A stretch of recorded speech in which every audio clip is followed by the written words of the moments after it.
Buongiorno da Leandro Maggi, buongiorno da Portoviro, buone notizie, siamo sul ponte Gramignara che unisce appunto la zona industriale di Portoviro con la località Mea,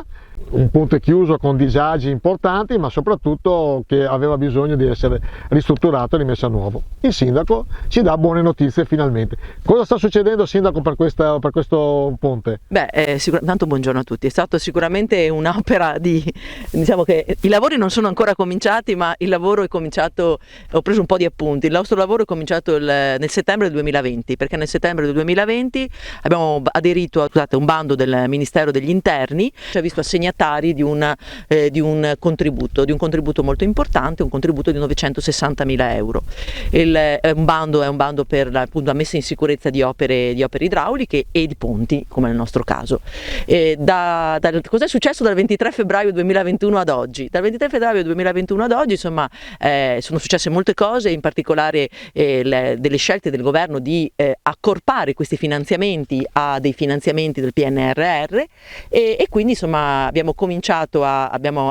sostenuto tutte le richieste di integrazione di documenti fino ad arrivare appunto alla possibilità entro il 28 di febbraio di poter utilizzare, 28 febbraio 2022, di poter utilizzare il 20% delle somme, quindi dei 960.000 euro, e quindi prontamente il 7 marzo abbiamo dato incarico a uno studio,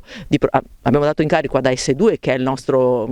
società che ci accompagna nelle progettazioni, di progettare appunto il futuro ponte, con un incarico appunto anche e di oneri di sicurezza insomma piuttosto importante, attorno ai 115-116.000 euro. A seguire potremo utilizzare il 60% delle somme all'affidamento dei lavori e il restante 20% al collaudo. È stato molto, molto importante per il Comune di Portoviro diventare assegnatario di questo contributo, perché poi entro il 10 marzo abbiamo potuto così partecipare ad con un'ulteriore manifestazione di interesse, e agganciandosi sempre a questo finanziamento che avevamo appunto ottenuto a febbraio dell'anno scorso, abbiamo ottenuto un ulteriore 1,5 milioni che metteremo nella risistemazione del patrimonio viario. Quindi insomma un impegno che ci ha portato ad essere assegnatari di un contributo di 2,5 milioni, quindi 2,5 milioni di lavori che arrivano nel territorio, di cui 960 saranno necessari solo per la sistemazione di questo ponte che collega due parti della nostra città, e quindi con tutti i disagi legati alla cittadinanza, ovviamente per chi abita da questa parte che deve fare un altro giro,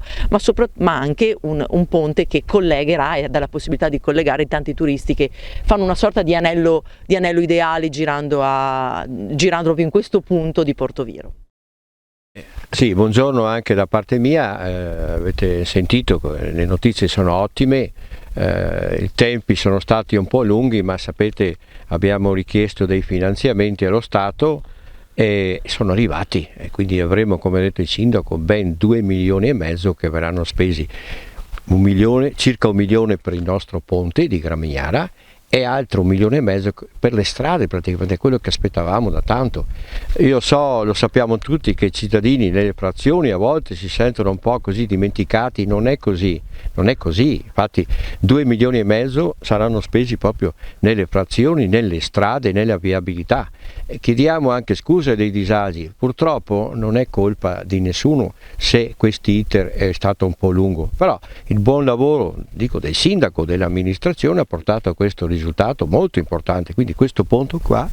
vedete, è un ponticello ma di estrema importanza, sarà fra qualche mese rimesso a nuovo, e poi avremo anche le strade, come abbiamo promesso. Le cose vengono mantenute, perché avete visto le piazze, stiamo facendo Piazza della Repubblica, avevamo promesso Piazza di San Giusto, è stata fatta, stiamo asfaltando, un po' di pazienza per tutti, vi chiediamo solo questo, e noi stiamo lavorando per tutti noi, quindi in bocca al lupo a noi stessi per quello che facciamo e quello che rifaremo e faremo più avanti, perché riguarda la città, una città molto articolata, una città vivace, una città anche che ha un territorio molto vasto, quindi territorio vasto vuol dire anche un po' di tempo, un po' di pazienza per arrivare a realizzare i nostri progetti, che li abbiamo tutti sul territorio.